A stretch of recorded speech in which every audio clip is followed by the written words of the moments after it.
डिसोल्यूशंस, और उसके बाद है पार्टनरशिप एंड फॉर्म। क्या होता है डिसोल्यूशन ऑफ पार्टनरशिप फॉर्म में? तो पहले लिखेंगे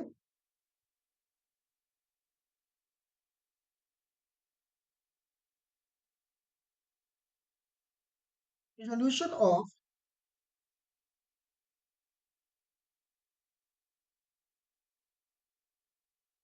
partnership for means the dissolution of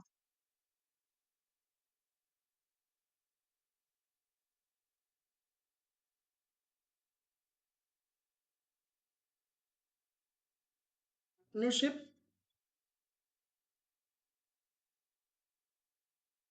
between all the partners.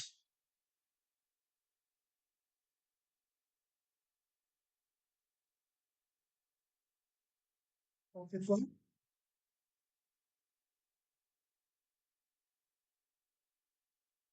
With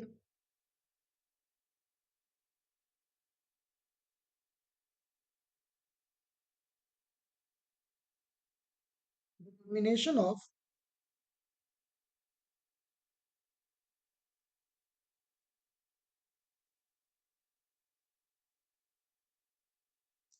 firms business. Okay.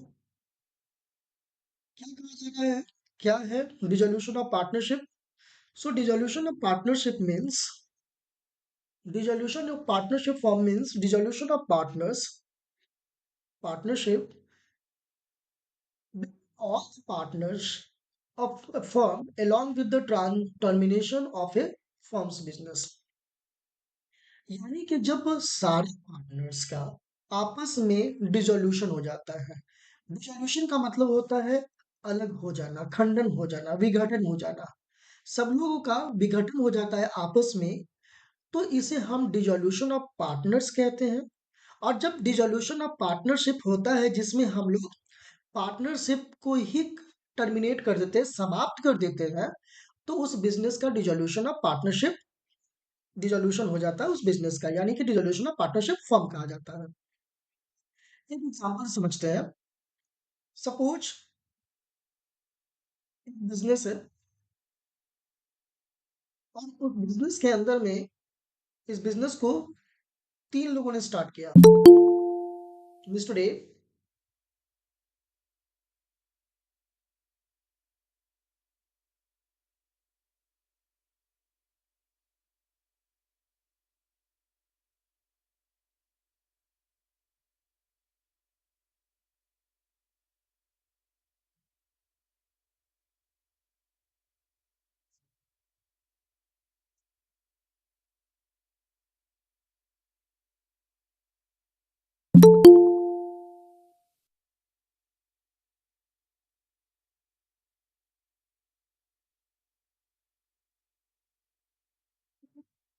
तीन लोगों ने मिलकर शुरू किया। ए,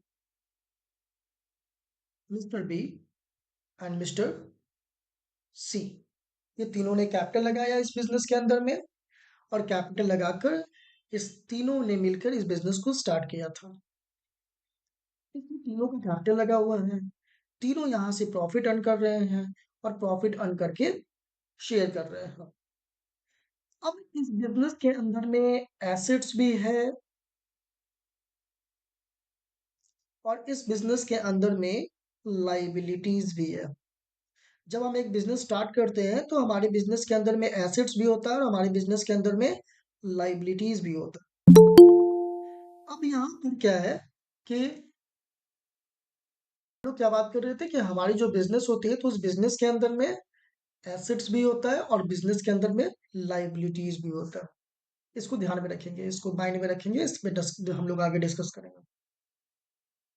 अब क्या है कि मिस्टर ए जो कि इस बिजनेस का पार्टनर था, अब वो चाहता है कि हम इस बिजनेस में अब कंटिन्यू नहीं करें, मतलब वो इस बिजनेस में इंटरेस्टेड नहीं है। मिस्टर बी भी चाहता है कि अब भी हम इस बिजनेस को नहीं चलाएं। ठीक है। और मिस्टर सी भी इस बिजनेस को कंटिन्यू नहीं करना चाहता है। इसका क्या मतलब हुआ कि इसमें सारे ही पार्टनर्स इस बिजनेस को छोड़ना चाह रहे हैं। अगर मान लीजिए कि मिस्टर ए, बी और सी में से ए इस बिजनेस को क्विट करना चाहता है, तो बी और सी इसको कंटिन्यू करेगा। तो ये रिकॉन्स्टिट्यूशन ऑफ पार्टनरशिप कहलाएगा, यानी बिजनेस अभी कंटिन्यू हो सकता है। बी अगर छोड़ के जाता है तो ए और सी मिलके चला सकता है, और सी छोड़ के जाता है तो ए और बी मिलके चला सकता है। इसका मतलब कि अगर कम से कम दो पार्टनर हैं तो वो बिजनेस चलेगा। लेकिन अगर सारे पार्टनर्स ही आपस में अलग हो जाए, ए भी अलग हो जाए, बी भी अलग हो जाए और सी भी अलग हो जाए, तो अब ये बिजनेस तो पार्टनरशिप बिजनेस कहलाएगा ही नहीं।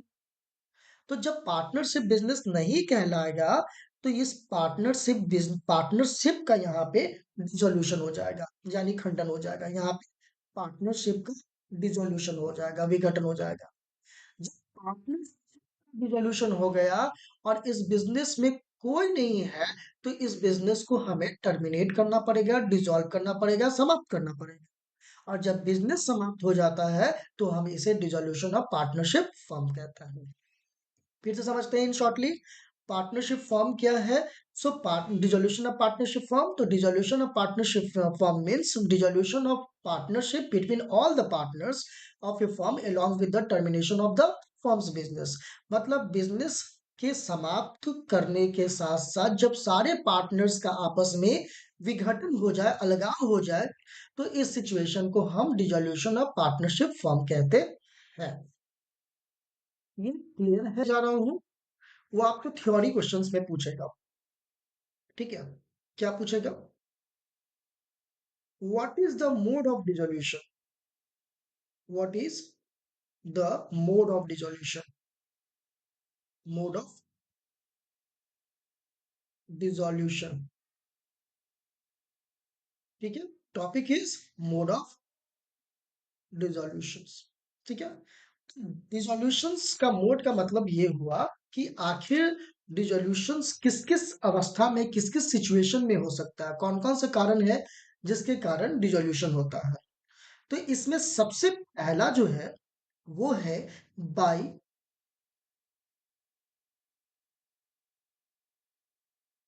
म्यूचुअल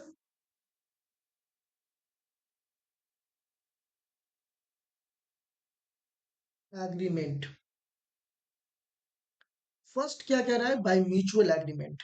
म्यूचुअल एग्रीमेंट का मतलब हुआ कि आपसी समझौते के हिसाब से, जब सारे पार्टनर मिलके बात करेंगे कि भाई देखो इस बिजनेस के अंदर में बहुत ज्यादा बेनिफिट नहीं है, तो इसे हमें डिसॉल्व कर देना चाहिए, बंद कर देना चाहिए। आपस में म्यूचुअल एग्रीमेंट में, म्यूचुअल डिस्कशन के, या फिर पहले से जब डिसाइडेड होता है, तो उस कंडीशंस में पार्टनरशिप का डिसोल्यूशन होता है, समाप्त हो जाता है। दूसरा है कंपल्सरी डिसोल्यूशन। कंपल्सरी डिसोल्यूशन, देखो ये इंपॉर्टेंट क्वेश्चन है। बिहार बोर्ड में इसको थ्योरी में पूछता है question, what is the mode of dissolution. तो इसमें कंपल्सरी डिसोल्यूशन क्या है, तो इसके अंदर में दो पॉइंट्स आ जाते हैं। पहला है ऑन द इंसॉल्वेंसी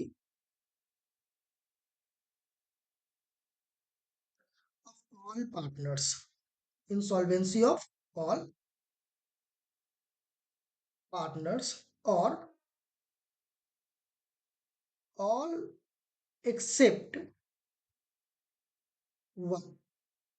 यानी कि जब बिजनेस में सारे पार्टनर इंसॉल्वेंट हो जाए, सारे पार्टनर इंसॉल्वेंट हो जाए, दिवालिया हो जाए बिजनेस के अंदर में, या फिर एक को छोड़कर सारे इंसॉल्वेंट हो जाए।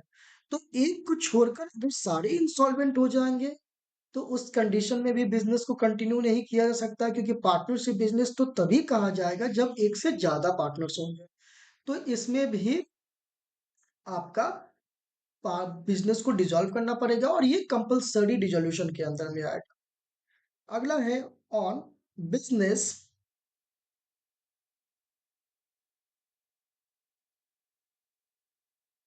Becoming unlawful unlawful. अगर बिजनेस क्या हो जाता है, अनलॉफुल हो जाता है। अनलॉफुल मीन्स कि अगर आप बिजनेस के अंदर में कोई भी ऐसा इलीगल काम करते हैं तो वो बिजनेस अनलॉफुल हो गया, और उस कंडीशन में कंपलसरी डिसोल्यूशन कर दिया जाता है, यानी कि बिजनेस को समाप्त कर दिया जाता है, बिजनेस को। ये था आपका दूसरा। थर्ड है on the on happening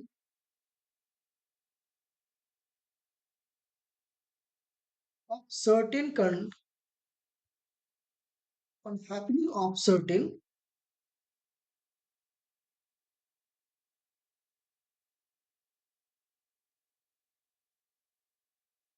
contingencies।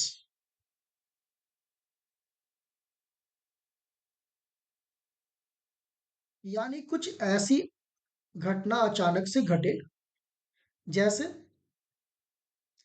The expiry of the term, the expiry of the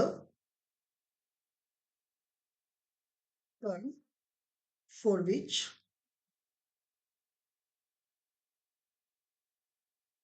the firm was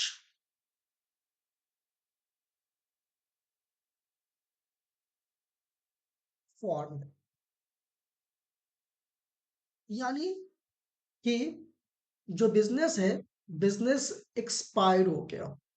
business के लिए एक्सपायर मतलब बिजनेस एक्सपायर नहीं, मतलब बिजनेस का जो पर्पस था, जिस चीज के लिए पार्टनरशिप बिजनेस किया गया था, वो पर्पस हमारा समाप्त हो चुका है। ठीक है। जैसे मान लीजिए कि एक गांव में बाढ़ आ जाती है, जिसमें जितने भी सरकारी ऑफिस होते हैं, बैंक होते हैं, उसमें सारे कंप्यूटर्स खराब हो जाते हैं। तो मिस्टर ए क्या करता है, वो सारे कंप्यूटर को परचेज कर लेता है और रिपेयर करना शुरू करता है। और मिस्टर बी से वो पार्टनरशिप करता है कि मैं इस कंप्यूटर को रिपेयर करूंगा और तुम्हें इस कंप्यूटर को बेचना है, और जो भी प्रॉफिट होगी हम लोग आपस में शेयर करेंगे। तो इसका मतलब क्या हुआ कि ये सपोज 200 कंप्यूटर बेचनी थी या फिर 20,000 कंप्यूटर बेचनी थी, तो ये पार्टनरशिप क्यों किया गया? कंप्यूटर बेचने के लिए, 20,000 कंप्यूटर को सेल करने के लिए।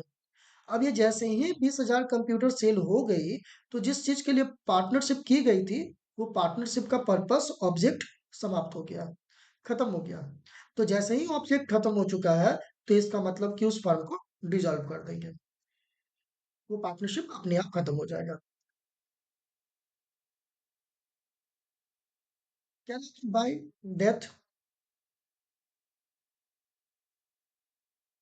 Of A partner, of A partner. मान लीजिए दो पार्टनर पार्टनर मिलकर बिजनेस को चला रहे थे, ए और बी। इसमें से किसी एक की डेथ हो जाती है, तो एक पार्टनर बचता है, तो एक पार्टनर का तो पार्टनरशिप बिजनेस कहलाएगा ही नहीं, वो तो सोल प्रोप्राइटरशिप बिजनेस हो जाएगा। तो उस कंडीशन में भी पार्टनरशिप बिजनेस को डिसॉल्व कर देना होता है।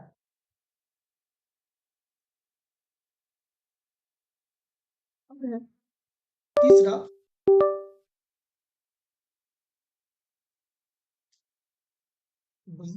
नोटिस। नोटिस के द्वारा, अब ये नोटिस के द्वारा कब होता है?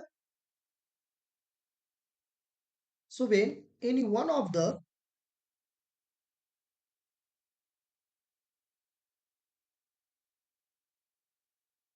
Partner gives a notice, gives a notice in writing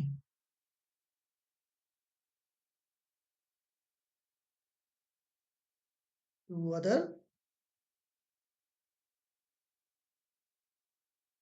partners in case of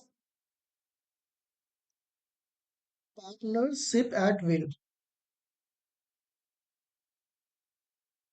दो पार्टनर मिलके बिजनेस को चला रहे थे, उसमें से एक पार्टनर ने नोटिस दिया कि अब वो बिजनेस को कंटिन्यू नहीं करना चाहता है, और नोटिस देके वो अलग हो रहा है।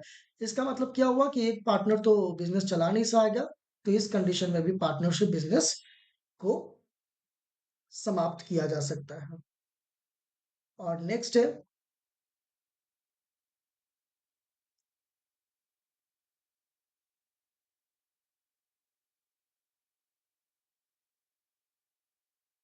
ऑप्शन बाई कोर्ट, बाई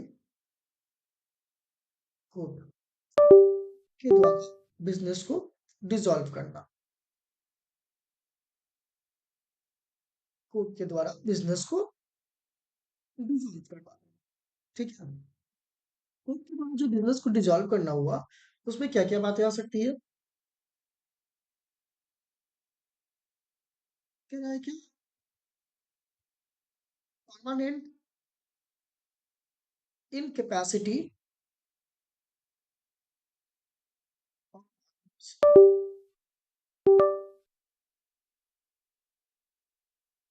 कोई पार्टनर परमानेंटली इनकेपेबल हो गया बिजनेस को चलाने के लिए, कोर्ट के आदेश पे उसको बंद कर दिया जाएगा। उसके बाद कोई पार्टनर है जो पागल हो गया है, उसका मानसिक स्थिति सही नहीं है, उस कंडीशन में भी हो सकता है। उसके बाद misconduct by a partner, partner ने कुछ इलीगल किया है जो कि उसके पार्टनरशिप बिजनेस के अकॉर्डिंग नहीं था, तो उसमें भी हो जाएगा। ऐसे बहुत सारे हैं टॉपिक्स, आप और भी है जिसको आप ऐड ऑन कर सकते हो। तो इस कंडीशंस में आपके बिजनेस को डिसॉल्व किया जा सकता है। This is the mode of dissolution of partnership. Theory questions में पूछा जाएगा, इतना अगर आप लिखते हो तो बहुत अच्छा है। अगर हाँ, मार्क्स का पूछा जा रहा है, 1 या 2 मार्क्स का पूछा जा रहा है, तो आप सिर्फ ये हेडिंग्स वाला अगर आप सिर्फ लिख देते हो, ठीक है, तो ये भी आपको मार्क्स दे देगा, लेकिन कोशिश करेंगे कि थोड़ा सा क्लियर करें। ठीक है।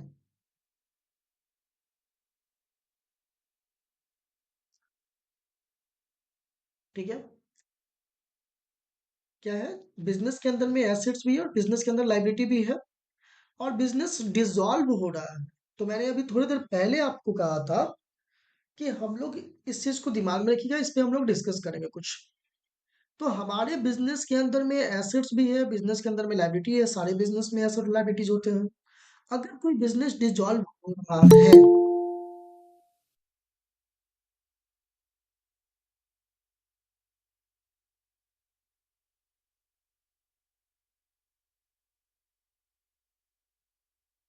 अगर कोई बिजनेस डिसॉल्व हो रहा है, तो उस कंडीशन में क्या होगा कि बिजनेस के जितने भी एसेट्स हैं उन्हें हमें बेचना पड़ेगा, और बिजनेस के एसेट को बेच के हम लोग लाइबिलिटी पे करेंगे। यानी बिजनेस के जितने भी एसेट्स होंगे उनका सेटलमेंट करेंगे, उनको सेल करेंगे, और बेचकर जो भी पैसा आएगा उसको हम लोग लाइबिलिटी पे करेंगे। और जब हम लोग लाइबिलिटी पे कर देंगे, और उसके बाद भी जो पैसा बचेगा उसका हम लोग क्या करेंगे, आपस में डिस्ट्रीब्यूट करेंगे, कैपिटल में बांटेंगे, प्रॉफिट के रूप में बांटेंगे। या फिर कभी कभी ऐसा हो सकता है कि एसेट बेचकर पैसे कम पड़ जाए, तो उस कंडीशन में पार्टनर्स को अपने तरफ से पे करना भी पड़ सकता है। अब ये चीजें कैसे होंगी, तो उसके लिए हम लोग आगे समझते हैं। फिलहाल हम लोग समझ गए हैं कि हमारे बिजनेस में एसेट्स भी है और लाइबिलिटी है। एसेट को बेच के लाइबिलिटी को पे करना है डिसोल्यूशन के अंदर में।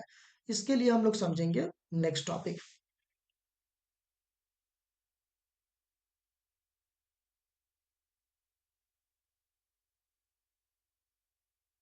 ये है हमारा settlement of, settlement of accounts. Settlement of accounts मतलब हमारे बिजनेस के अंदर में एसेट को बेचेंगे और बेच के लायबिलिटी पे करेंगे। इसमें दो तरह के सिचुएशन हो सकते हैं। एक तो ये कि एसेट बेच के जो पैसे आएंगे वो लायबिलिटी पे करने से ज्यादा हो सकते हैं, उस कंडीशन में हम लोग क्या करेंगे। या फिर एसेट बेच के जो पैसे आए हैं वो लायबिलिटी पे करने के लिए कम पड़ सकते हैं, तो क्या करेंगे। तो इसके लिए हम लोग समझेंगे सेटलमेंट ऑफ अकाउंट्स को। और इसमें जो सबसे पहला पॉइंट है वो है ट्रीटमेंट ऑफ लॉसेस। अब ट्रीटमेंट ऑफ लॉसेस के अंदर में पॉइंट्स है सबसे पहला, first, out of profit.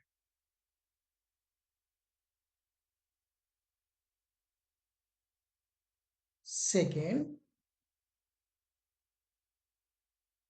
Then out of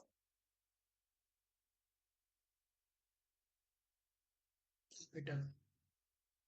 and third, lastly,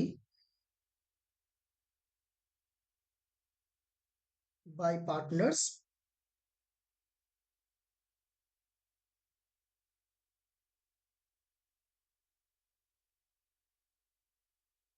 individually in their profit sharing ratio, in their profit sharing ratio. यानी इसका मतलब ये हुआ कि जो भी बिजनेस के अंदर में प्रॉफिट्स हो गया, हमारे बिजनेस के अंदर में जो भी प्रॉफिट्स हो गया, उनका भी इस्तेमाल किया जा सकता है। चलिए फिर से समझते हैं इसको। मैंने क्या बोला कि अगर आपके एसेट बेच के जो पैसे आए हैं वो लाइबिलिटी से कम पड़ जाए, वो आपके लाइबिलिटी से कम हो जाए, तो कैसे करेंगे ट्रीटमेंट हम लोग? तो पहले कह रहे हैं कि first out of the profit, मतलब जो आपका प्रॉफिट है आपको उस प्रॉफिट से देना होगा। पहले क्या करना होगा, आपको अपने प्रॉफिट में से निकाल के पे करना पड़ेगा जो आपका अगर लॉस हो जाता है तो। दूसरा, तब आप लोग को अगर प्रॉफिट भी कम पड़ जाए, प्रॉफिट से भी पूरा नहीं पड़ पाए, तो फिर आपको क्या करना होगा, कैपिटल पे ऑफ कैपिटल से करना पड़ेगा। मतलब आपके जो भी कैपिटल निकलते हैं बिजनेस के अंदर में उसमें से आपको पे करना पड़ेगा। और उसके बाद अगर मान लीजिए लॉस नहीं भरपाई हो पाई, फिर भी कम पड़ गया, तो सारे पार्टनर्स आपस में अपने प्रॉफिट शेयरिंग रेशियो से इंडिविजुअली बिजनेस में लेके आएंगे और पे करेंगे। ये था ट्रीटमेंट ऑफ लॉस। कैसे लॉस को एडजस्ट करेंगे, पहले अपने प्रॉफिट में से, फिर अपने कैपिटल में से, फिर अपना इंडिविजुअली सारे लोग पे करेंगे। ये हो गया हमारा कि हमारे बिजनेस में ट्रीटमेंट किस तरीके से हो लॉसेस की। अब इसके बाद कहा जा रहा है application of assets. Application of assets, ठीक है।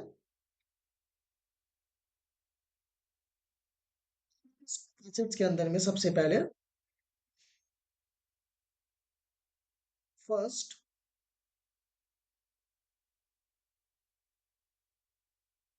पे off firm's debt. First, firm's debt due to the party, due to the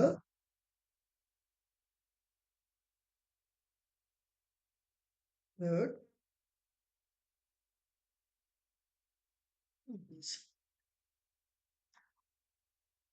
यानी कि जो आपके एसेट्स बेच के जो भी पैसे आएंगे, जो भी आपको पैसे मिलेंगे, सबसे पहला काम क्या करना है, first pay of the firms डेप्ट। मतलब कि जो फर्म्स के डेप्ट है, कर्ज है, आपको सबसे पहले उसे पे करना है due to the third party, means दूसरे जो भी आपके लोन है, आउटसाइडर एक्सटर्नल लोन है, आउटसाइडर लोन से उनको पे करना है। ठीक है। दो तरह के लोन होते हैं बिजनेस के अंदर में, इनसाइडर लाइबिलिटी होते हैं, आउटसाइडर लाइबिलिटी होते हैं। सबसे पहले आपको क्या करना है, फर्म्स के लाइबिलिटी यानी कि आउटसाइडर लाइबिलिटीज को पे करना है। जितने भी एसेट्स बेच के आपको जो भी पैसे आए, सबसे पहले आप क्या करोगे, आप एक्सटर्नल लाइबिलिटी, आउटसाइडर लाइबिलिटी को आप पे करोगे। जैसे क्रेडिटर्स हो गया, बैंक के लोन हो गए, आप उन सबको पे करोगे। और उसके बाद एसेट्स बेचकर आए हुए पैसे बच जाते हैं। देन टू पे ऑफ लोन्स फ्रॉम पार्टनर्स, फिर क्या करोगे आप? आपने जो पार्टनर, आपके बिजनेस के अंदर में जो पार्टनर ने बिजनेस को लोन दिया है, उसे पे करना है। यानी बिजनेस के पार्टनर ने जो बिजनेस में एडिशनल कैपिटल लोन के रूप में लगाया है, उसे पे करेंगे। तब क्या करेंगे? उसके बाद भी बच जाएगा तो देन पे of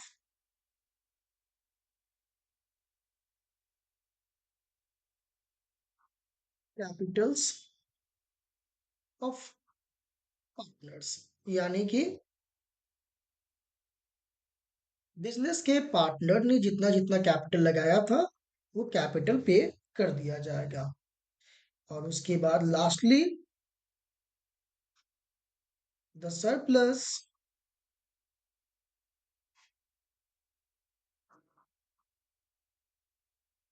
shall be distributed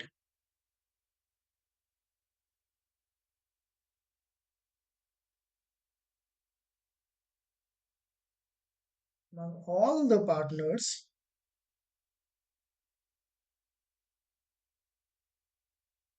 in their profit sharing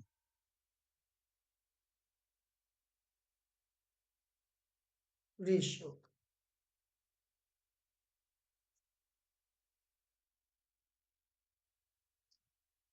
सो यहाँ पे हमने क्या समझा? यहाँ पे हमने समझा कि जो बेचकर, पैसे बेचकर जो एसेट्स आएंगे, पैसे बेचकर जो भी हमारे बिजनेस में एसेट्स, सॉरी, एसेट बेचकर जो भी पैसे आएंगे, उसका हमें इस्तेमाल कहाँ पे करना है?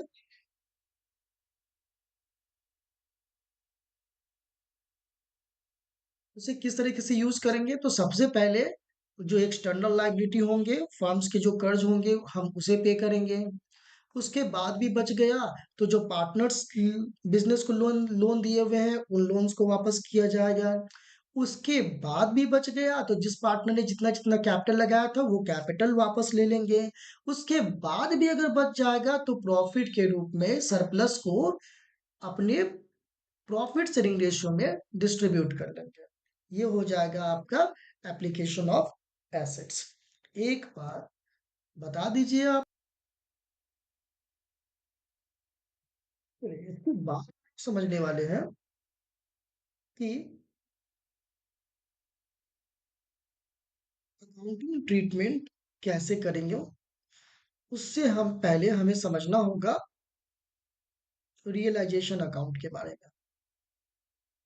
क्या होता है realization account? So realization account is the account, realization account is the account which is prepared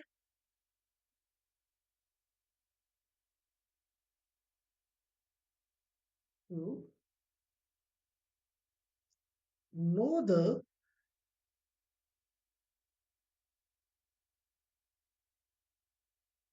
profit or loss on realization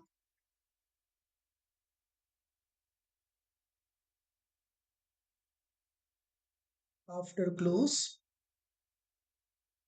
the books of accounts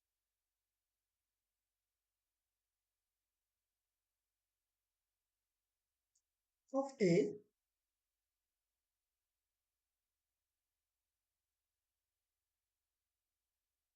dissolved firm and compute the net effect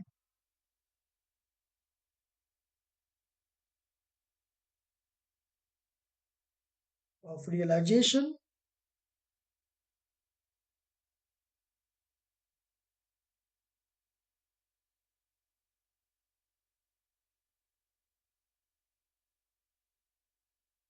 various assets and payment of various liabilities।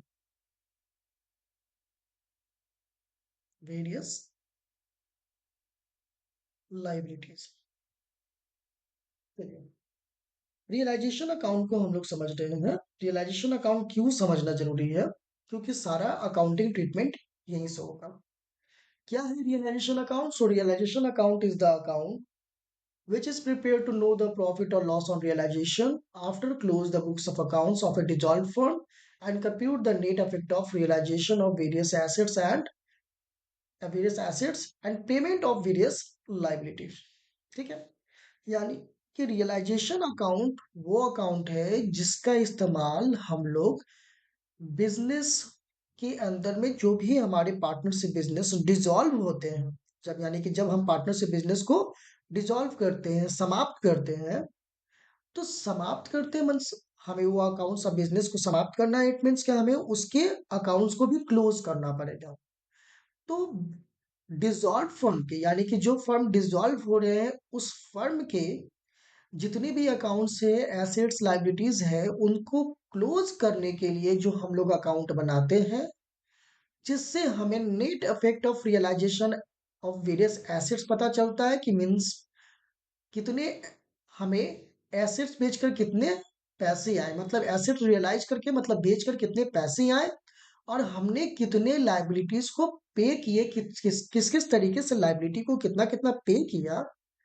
इसे हम लोग जानने के लिए हमारे business के अंदर में डिसॉल्व फर्म के सारे अकाउंट्स को क्लोज करने के लिए और उस पे होने वाले प्रॉफिट और लॉस को कंप्यूट करने के लिए हम लोग जो अकाउंट बनाएंगे उसे रियलाइजेशन अकाउंट कहेंगे। फिर से समझते हैं। शॉर्टली हम ये कह सकते हैं कि हमारे बिजनेस के जब भी कोई बिजनेस डिसॉल्व होता है तो उसके एसेट्स बेचे जाते हैं, बेच के लाइबिलिटी पे किया जाता है, जिस प्रोसेस को हम यहाँ पे समझ रहे थे। तो जितने भी एसेट्स बेचते हैं तो किस किस एसेट को कितने कितने रुपए में बेचा गया, किसको बेच के रियलाइज करके, जिसको हम रियलाइज करना कहते हैं, कितना कितना पैसा आया, उस पैसे से हमने कितना कितना लाइबिलिटी पे किया, इन सारे चीजों को दिखाएंगे। इसके साथ इससे हमें कितना प्रॉफिट हुआ कि लॉस हुआ, सरप्लस हुआ कि डेफिसिट हुआ, इसे जानेंगे और इसके साथ इसे हम क्लोज करते हैं। तो इन सब के लिए जो अकाउंट बनाते हैं उसे हम रियलाइजेशन अकाउंट कहते हैं। रियलाइजेशन अकाउंट क्या है?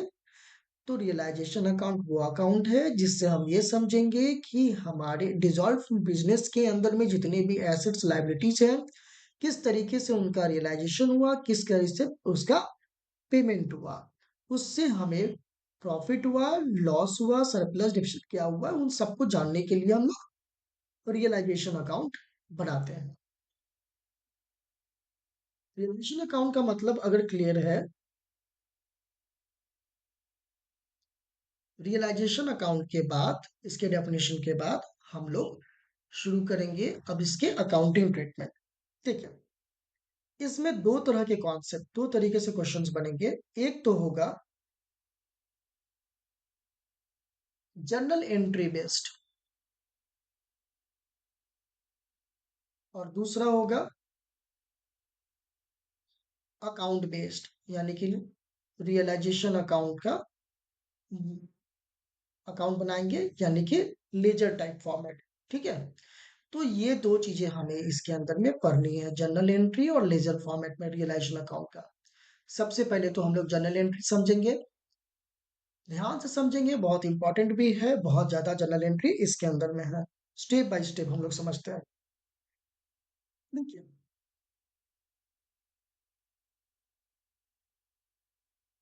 जनरल एंट्री हम लोग कैसे पास करेंगे?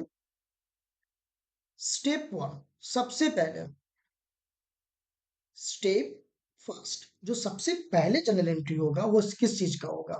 तो देखिए, हम लोग बिजनेस को डिसॉल्व करने जा रहे हैं। डिसॉल्व करने के लिए हमें बिजनेस के अंदर में जितने भी एसेट्स हैं उसे हमें रियलाइज करना है, यानी सेल करना है। सेल करके जो पैसे आएंगे उससे लायबिलिटी पे करना है। इसके लिए हम लोग क्या करेंगे, सबसे पहले जिस जिस एसेट्स को हमें रियलाइज करना है, मतलब हम जिस जिस एसेट को बेचेंगे, हम सबसे पहले उस एसेट्स को रियलाइजेशन अकाउंट में ट्रांसफर करेंगे। मतलब हमारे बिजनेस के अंदर में जितने भी एसेट्स हैं, उन सारे एसेट्स में से जिस भी एसेट्स को हमें रियलाइज करना है, सेल करना है, हम उसे क्या करेंगे, रियलाइजेशन अकाउंट में ट्रांसफर करेंगे। इसके लिए हम लोग लिखेंगे सबसे पहले, on transfer of all assets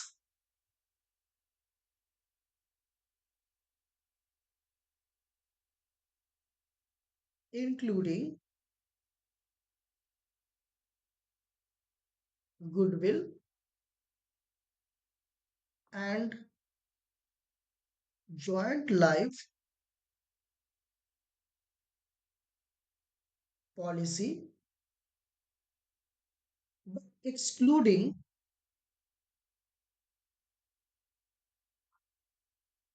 cash balance, bank balance, and debit balance of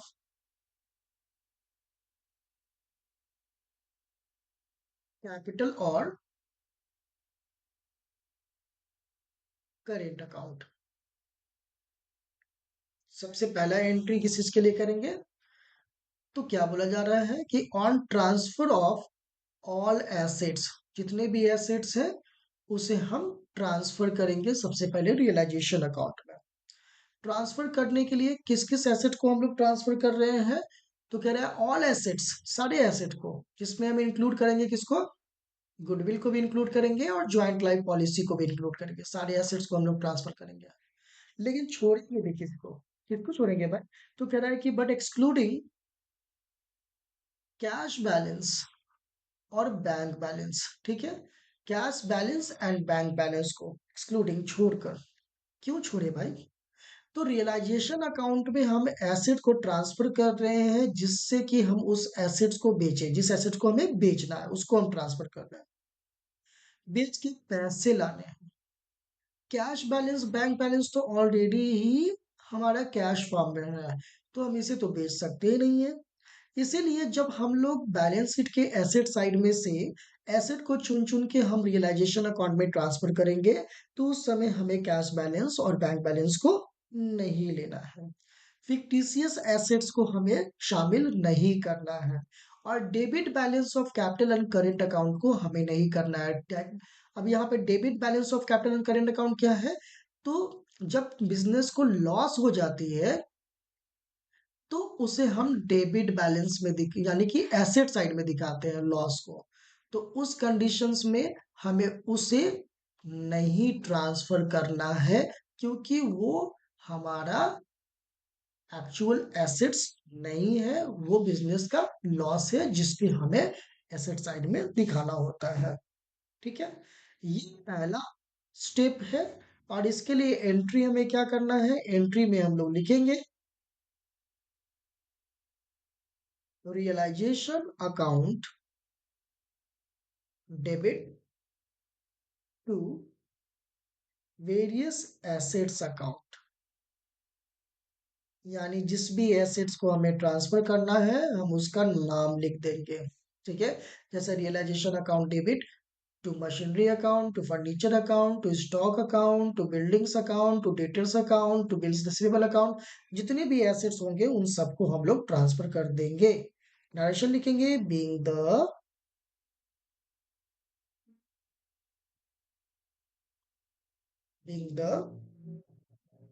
transfer of assets to realization account. ये हम लोग का फर्स्ट स्टेप होगा, पहला स्टेप होगा जिसमें हम लोग एसेट को ट्रांसफर करेंगे। स्टेप इस फर्स्ट के बाद हम लोग बात करेंगे step second. Step two. Step two में हम क्या करेंगे, जैसे हमने एसेट को ट्रांसफर कर दिया है रियलाइजेशन अकाउंट में, मतलब जिस जिस एसेट को हमें बेचना है हमने उसको रियलाइजेशन अकाउंट में ट्रांसफर कर दिया, उसी तरीके से जिस जिस लाइबिलिटी को हमें पे करना है हमें उसे भी ट्रांसफर करना होगा। तो हम उसके लिए लिखेंगे on transfer of outsiders liabilities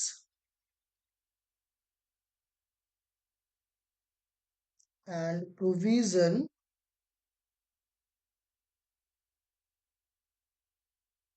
and reserve, provision and reserve against existing existing assets like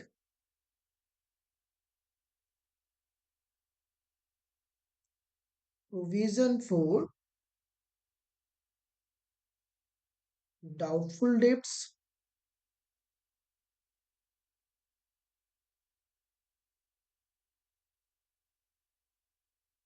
provision for depreciation, etc. to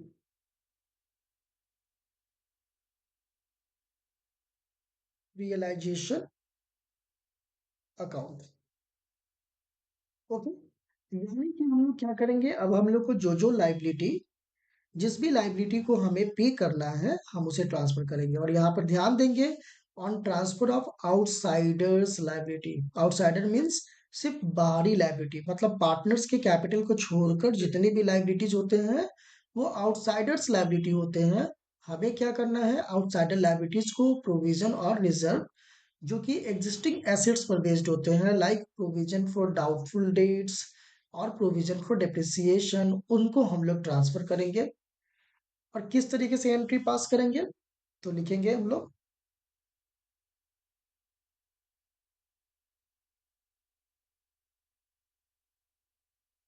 outsiders liabilities account debit, अगर प्रोविजन फॉर डाउटफुल डेट्स है तो प्रोविजन फॉर डाउटफुल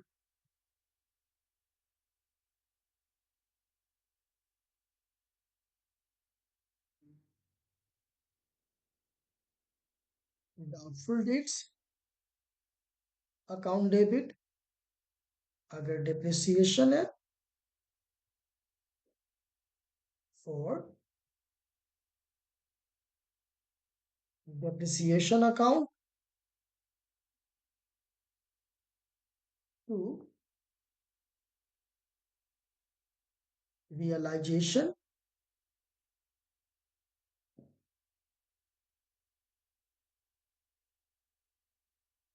account। ठीक है, direction क्या लिखेंगे, being the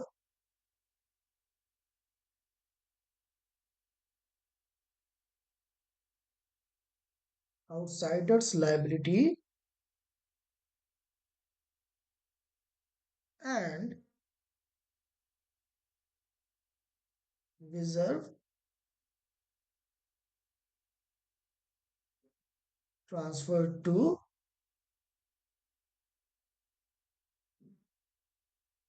realization account। ये है entry जिसमें हम लोग क्या करते हैं कि लाइबिलिटी को रियलाइजेशन अकाउंट में ट्रांसफर करते हैं। पहला स्टेप में हमने क्या समझा, जिसमें हमने जिस भी एसेट्स को हमें बेचना है रियलाइज करना है सबसे पहले उसको हमने रियलाइजेशन अकाउंट में ट्रांसफर कर दिया, और दूसरे स्टेप में हम उस लाइबिलिटी को ट्रांसफर कर रहे हैं जिस लाइबिलिटी को हमें पे करना है। इसके बाद अब हम लोग एसेट्स कैसे कैसे रियलाइज करेंगे वो देखेंगे, और लाइबिलिटी को हम लोग कैसे कैसे करके पे करेंगे वो स्टेप्स को समझेंगे। तो पहले